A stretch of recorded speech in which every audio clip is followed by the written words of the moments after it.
fundamentally, law is something from which we can use as the basis for civilised dealing in a society without killing each other and as the method of solving problems. But if we don't have a good fundamental law system that applies to everybody, then we may as well not have one at all. Well, the law is about the protection of individual rights and freedoms. The law is necessary for people to live together so that everybody gets a fair go, and the people who are not prepared to give others a fair go are dealt with by the law. That's the purpose of the law. From an Indigenous perspective, true purposes of the law, of our law, is to keep order in our society or in our communities.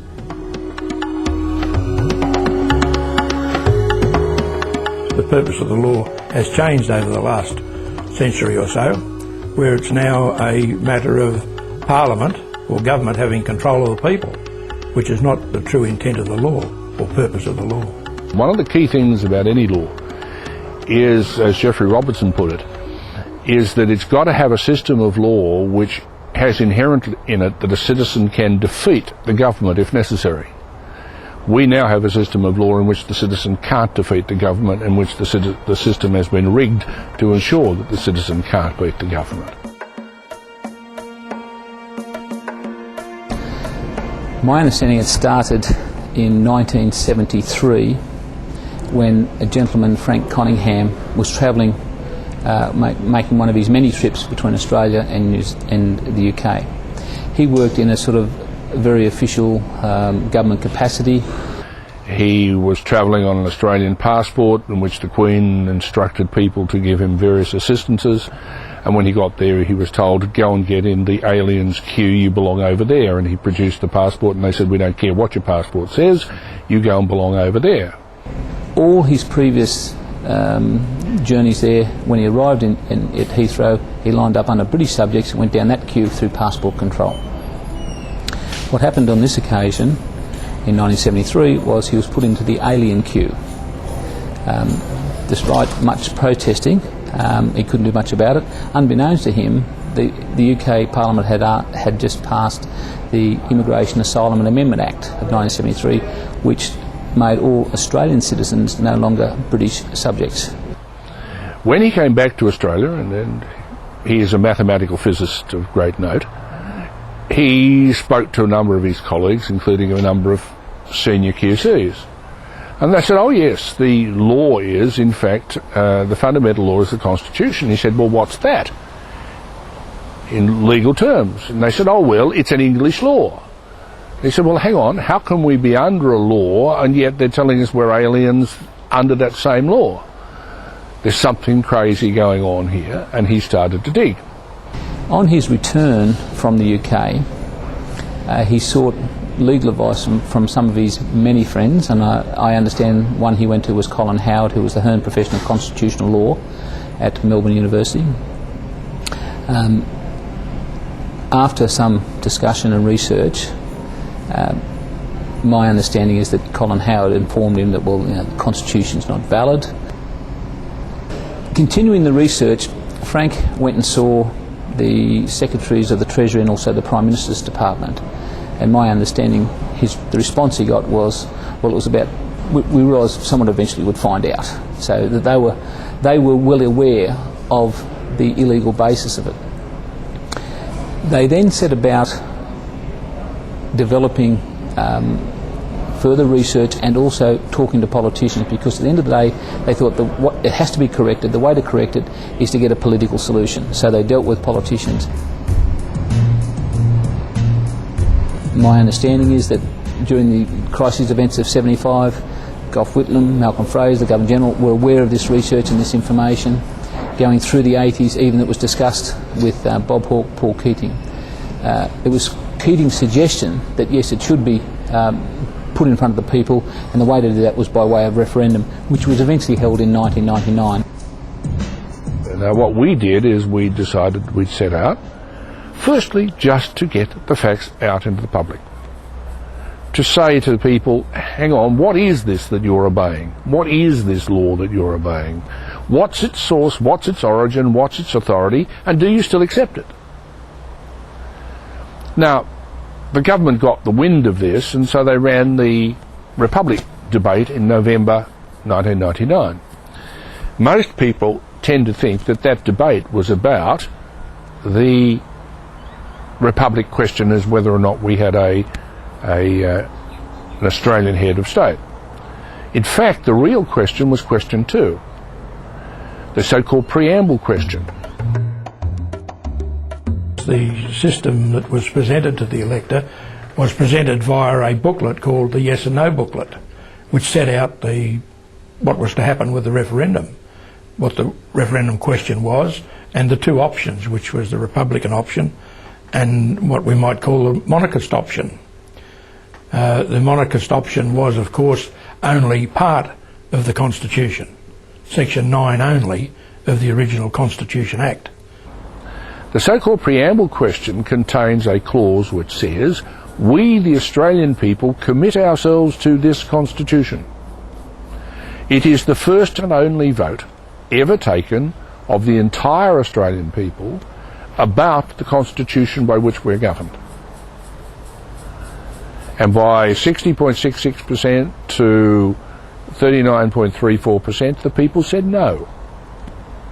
So people were told in that booklet if they voted yes, they would be voting for the Republic, and if they voted no, they'd be voting for Section 9 only of the Constitution. So the fact that the no vote got up reinforces the government's position that only Section 9 of the Constitution applies. And I believe in 10 or 20 years' time, that'll be the proposition they'll put to the people, that, you know, Australia voted on it in 1999 and they accepted only Section 9 as being the Constitution, when in fact it's not.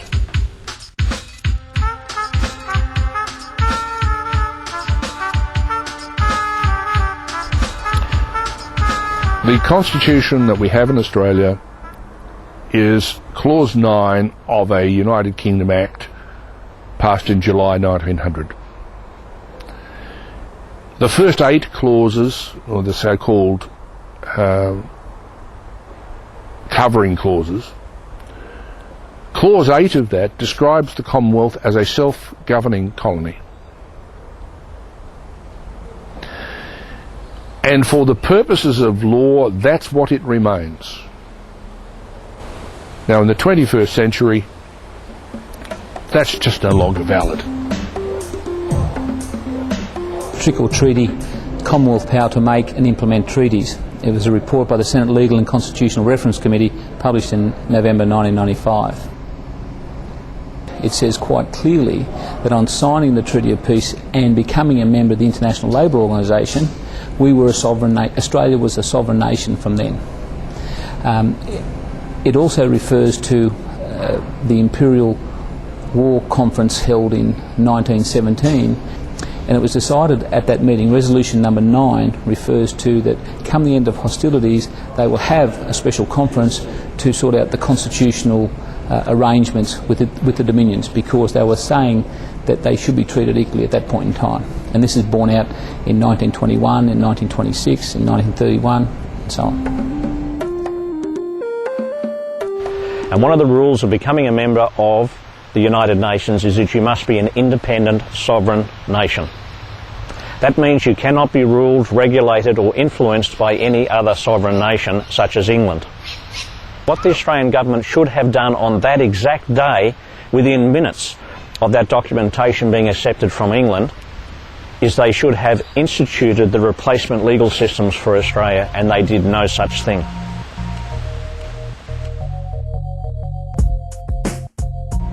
In 1998, there was a further development.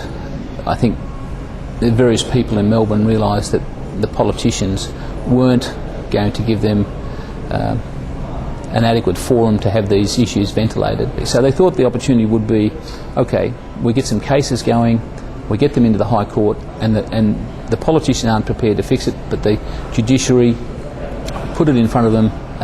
Them being honest people, we would expect them to fix the problem.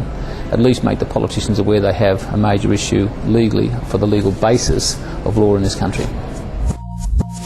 The theory is that the courts are independent of government, but I think that's long proven not to be the case.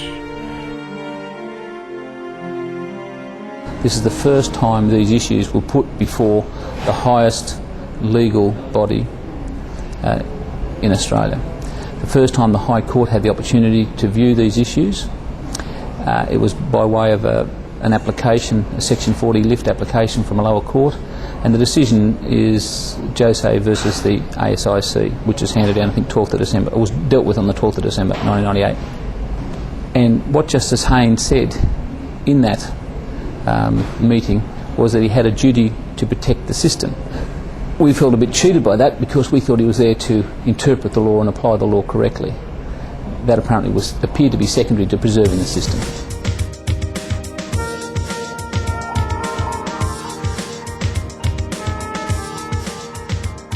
I think clearly the Australia Act, in the way that it enacts Australia as a separate nation and separating from England, has logistical and legal problems in that any changes to a constitution requires a referendum in this country. And clearly the Australia Act does change the constitution. In fact, it changes the heads of the constitution, and that was done without a referendum, and on that basis I would think that it was illegal. As an Indigenous Australian, I have a very cynical viewpoint of the Australia Act and why it came about in 1986. When one looks from an international perspective at how the law's gone for Indigenous peoples, you can see that in 1982 the Canadian Indians went to the Privy Council on the issue of treaty rights and the assertion of joint sovereignty. The Privy Council found in their favour, and as a consequence of that particular case, the Canadian government were forced to recognise joint sovereignty, domestic nation status, and in fact constitutionalised it through Section 35 of the Canadian Constitution. The 1986 Australia Act conveniently cut off any connection to that higher authority for Indigenous Australians. So, in my view, there was more to the Australia Act than to give us independence as a country.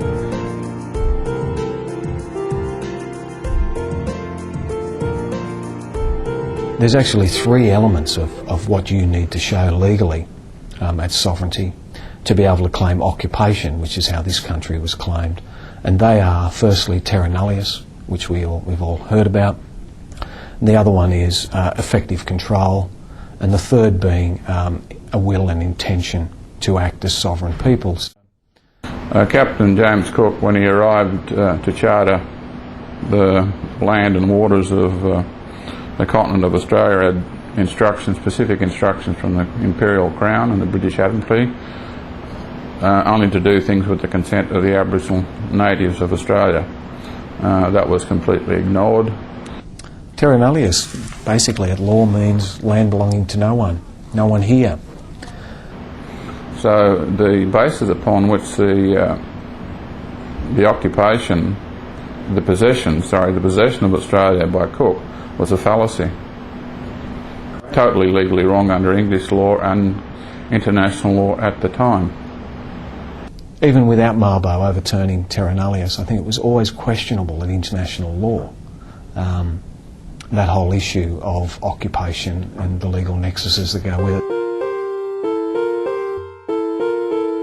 What we were trying to achieve by going through the Commission on Human Rights and to eventually get to the International Court of Justice was to open the lie, the international lie, that Australia is a country of people, a democratic country that has been through a decolonisation process. And as a result of that decolonisation process, Aboriginal people have also gone through it. And by some magical formula that we don't know, we've consented to the establishment of the Commonwealth of Australia and the states, and that the transfer of our land and territories and water rights were legitimised by some process unbeknownst to us. The fact is, we have a bureaucracy which has inherited its original powers from the convict days. It hasn't changed its methods from the convict days. It hasn't changed its attitudes from the convict days. They regard themselves as the public masters not as public servants. So we decided that the way of challenging this would be to challenge not the weakest department of the government, but the strongest. And of course the first thing we found was that there was no such animal. The fact is, nobody had ever actually created the taxation department. The constitutional basis on which our money was taken off us was never done. And in October 1999, before the federal court, we actually proved that it had never been done. Here was something which should have been absolutely fundamental. If you or I set up a new company and didn't register it, or didn't file the right papers, or didn't appoint people the right way, we would be in court and fined. And yet here we have the most influential and important department in the country which had no legal existence. Well, we went into courts. We fought now some 9 High Court cases, numerous cases in other courts, and we sought to apply the very simple standard that if the people had to obey the law, then the taxation officers had to obey the law. And we discovered that the courts were not prepared to make taxation officers obey the law. The courts were not prepared to say, this is not legally done the right way, it must be fixed. The courts allowed the taxation officers to carry on illegally. And in one fell swoop, they demonstrated that the true function of the courts was not justice. It was not all of the separations of powers, etc., which they like to protest is what is their true guide. But they were simply an executive instrument whose job it was to safeguard the revenue and the money coming in to pay their own salaries. The courts are an instrument of government. They're set up in the Constitution as an instrument of government, although they're supposed to be independent. How can you have an independent court, say an independent High Court, when the politicians, in particular the Prime Minister, appoints the judges? How can they be seen to be independent?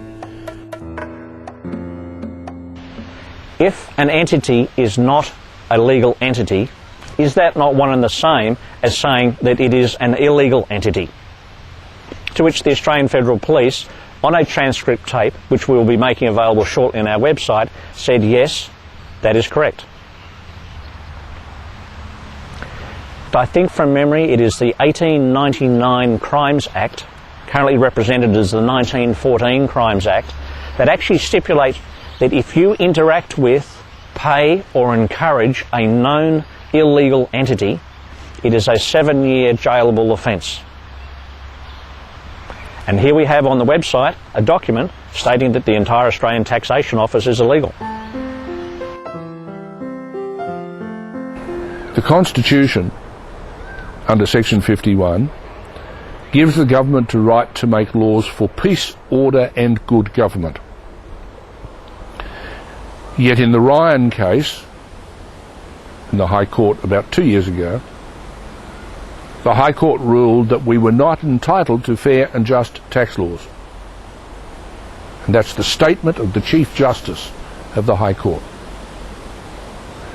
Now, if fair and just tax laws are not laws for peace, order and good government, what are?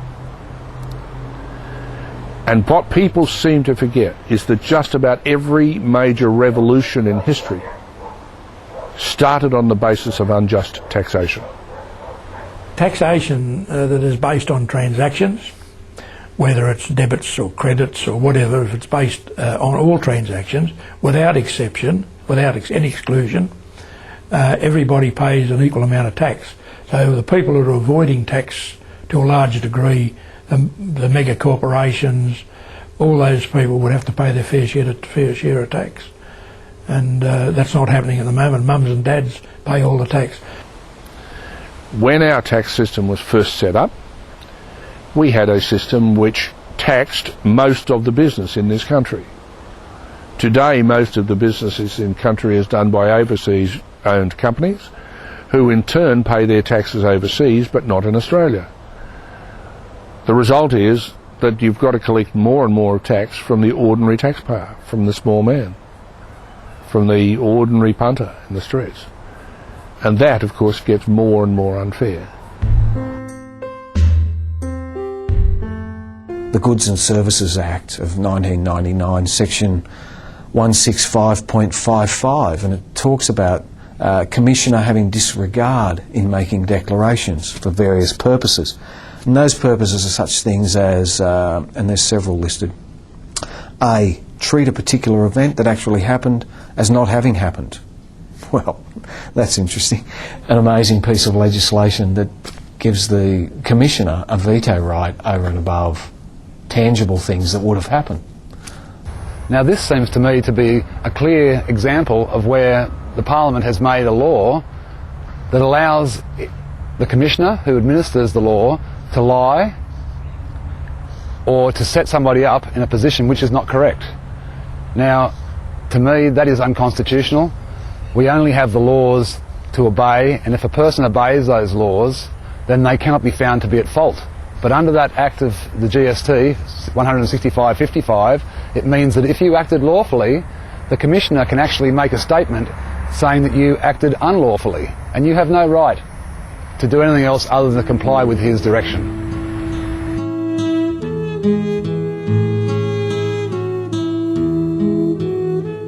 It's important for you to understand that before law becomes law from a parliamentary point of view, that a bill passing through the Houses of Parliament must receive the final signature of a representative of the Queen whilst under British law in order for it to become law and to actually become an act.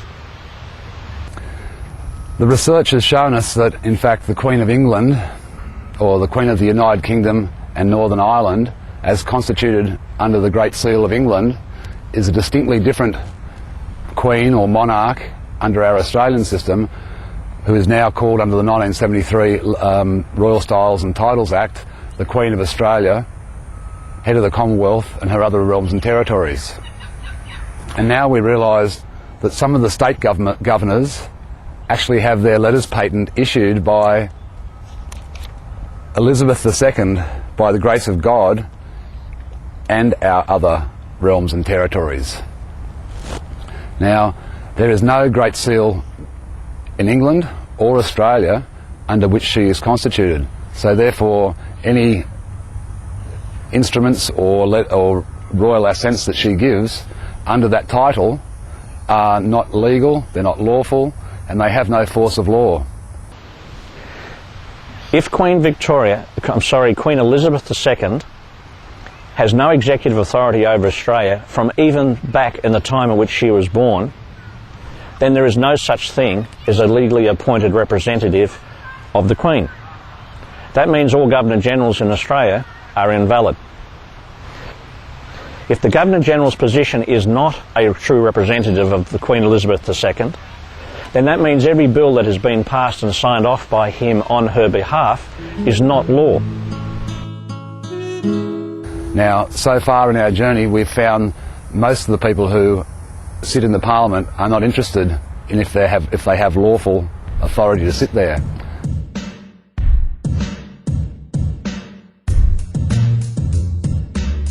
The Principality structures that can be incorporated in Australia under the rules of British law was first established and set as a historical precedent by Prince Leonard of the Hutt River province in Western Australia.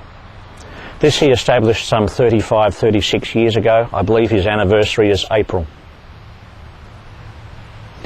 Prince Leonard found himself in a situation where he was being interfered with economically by the Australian government at the time, who had created a wheat quota system. This new wheat quota system would have caused Prince Leonard to have had to destroy 95% of the best crop that he had ever created on his farm.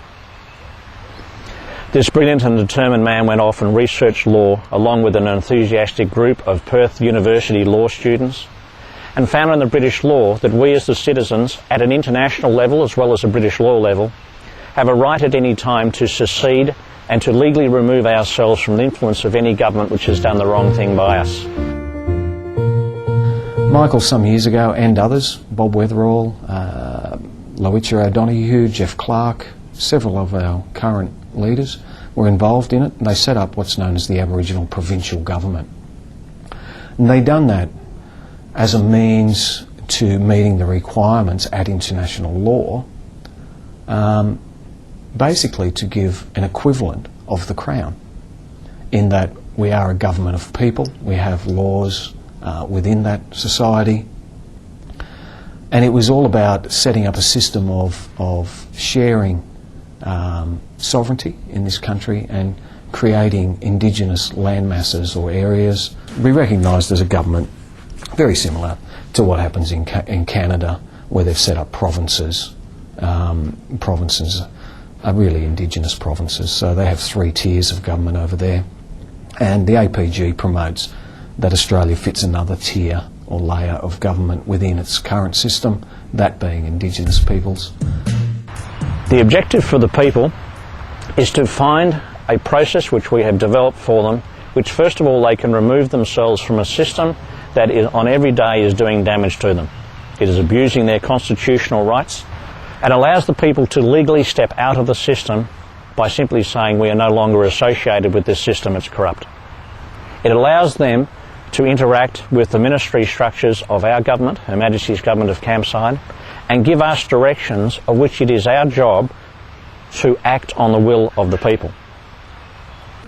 We have our own passports as well, Indigenous passport that we use when we go overseas and back. Michael uses his regularly, I've used mine regularly. It's accepted in other Indigenous states, not in non-Indigenous, however. It's always a bit of a problem. Michael decided to use his Indigenous passport when we arrived back in Australia, and they wouldn't accept it. They said, no, sorry mate, that's not a real passport. We need your passport from your country of origin. And he said it is my passport of my country of origin. And the law is that if you don't accept the person's passport, you need to send them back to their country of origin. And that made it rather hard for the people in Sydney at the time to send Michael home to his country of origin because he was standing in it.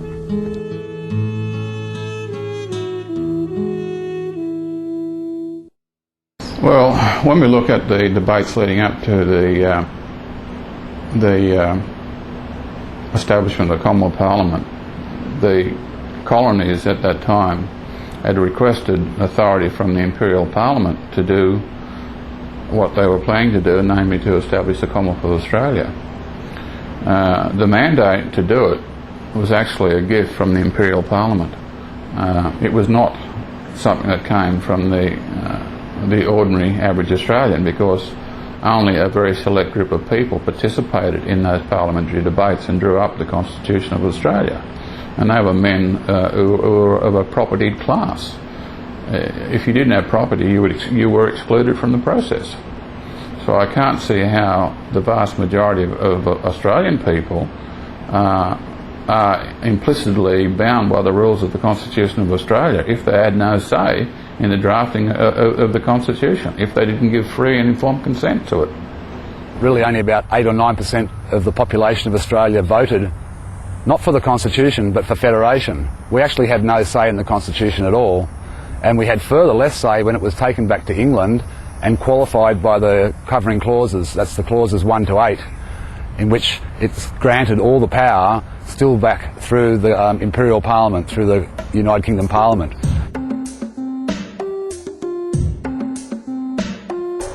If we're going to be forced to have this current constitution, since it's current British law, let's have all of the other benefits that are available to us under British law. The first one is the Human Rights Act 1998. Automatically under British law, the Human Rights Act is part of our constitution if we continue to use it.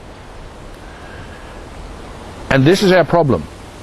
The politicians and the courts want to select what law they will use when they want to apply it to us to force us to do something, but they don't want to use the same law when it gives us rights to come back at them.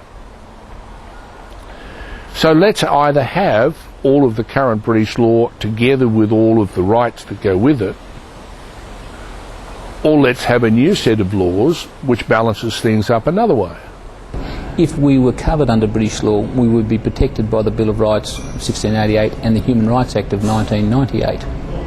But since we are an independent sovereign nation, it is up to us to put in place a Bill of Rights for ourselves. We're the only OECD country that doesn't have a Bill of Rights.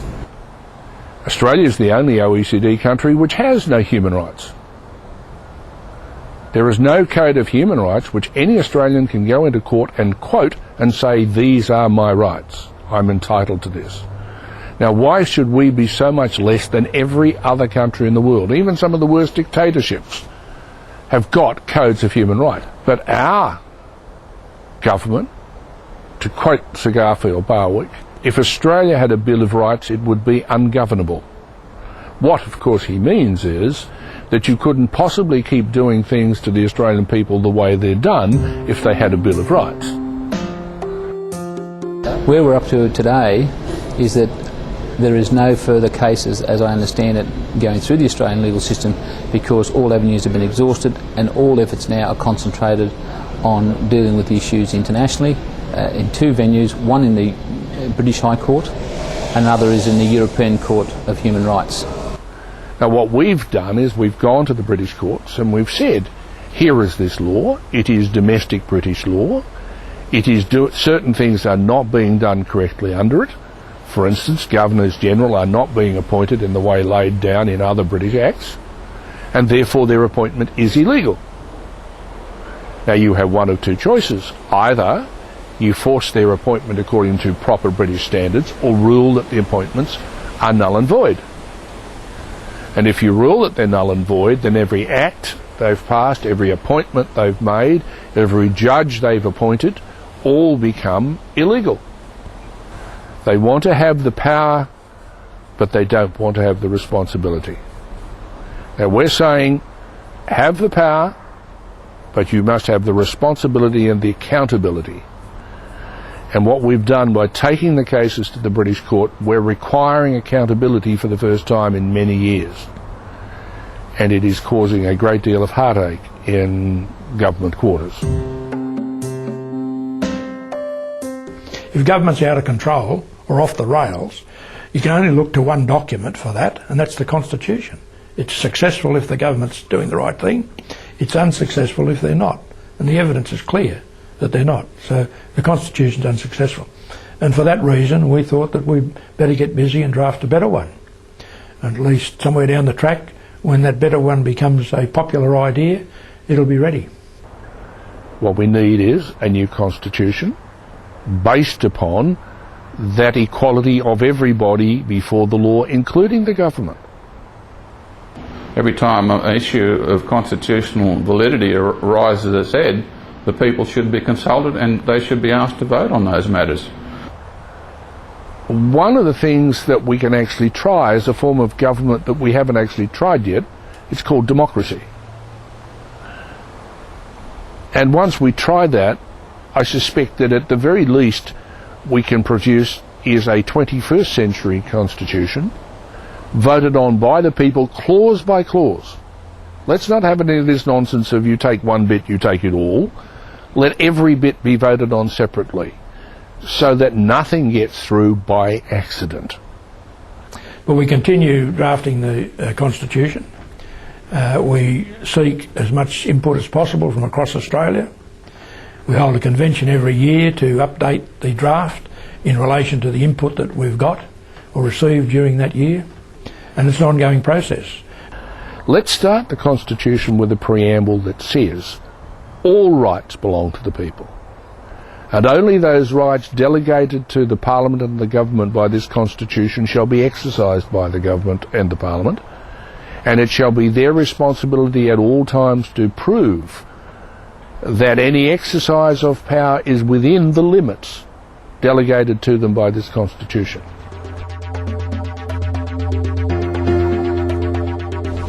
The solicitor I've worked with has contacted most of the mainstream media, current affairs programs, Channel 9 for example. He was told very clearly, yes, we know about the issue, no, we're not going to run anything because if we do, our boss not only will come down and pull the plug, we all get sacked. Another friend of mine went to a barbecue with ABC reporters. He mentioned this issue. They all knew about it. And he wanted to know, why wouldn't you run a story? No, because they've been told by their boss not to touch it.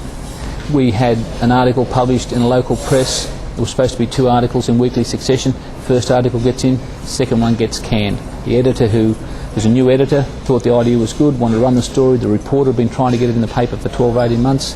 New editor said, yep, to hell with it, let's run it. Read the first article, canned on the second one. So 18 months' work went nowhere. A solicitor that I know of took this issue, got on Channel 10 about over a parking issue. All the follow-up, the promised follow-up interviews never eventuated, all died.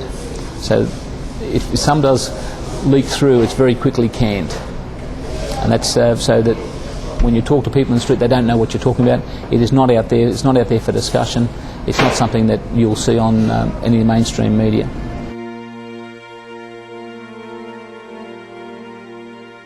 Australia has the potential to be one of the greatest countries in the world. My vision is that people should have every opportunity to become prosperous. They should have, from childhood through their lives, great hope in the future, because hope breeds happiness, and we need happy people, happy, contented, prosperous people. The only thing that I'd like to say is that the future of Australia belongs to the Australian people, and that means every Australian person, Aboriginal.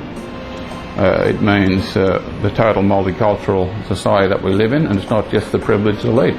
It's not just the elected parliamentarians, it's not just the judges or those who are the mandarins of the bureaucratic circles, or those who are the elders of the multinational corporations. Whilst they might not like the idea, in fact it's a revolution. It's coming this time in a different way. You've got people declaring themselves to be independent principalities.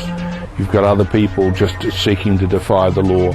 You've got other people using the court system in a way that it's never been able to design or to cope with.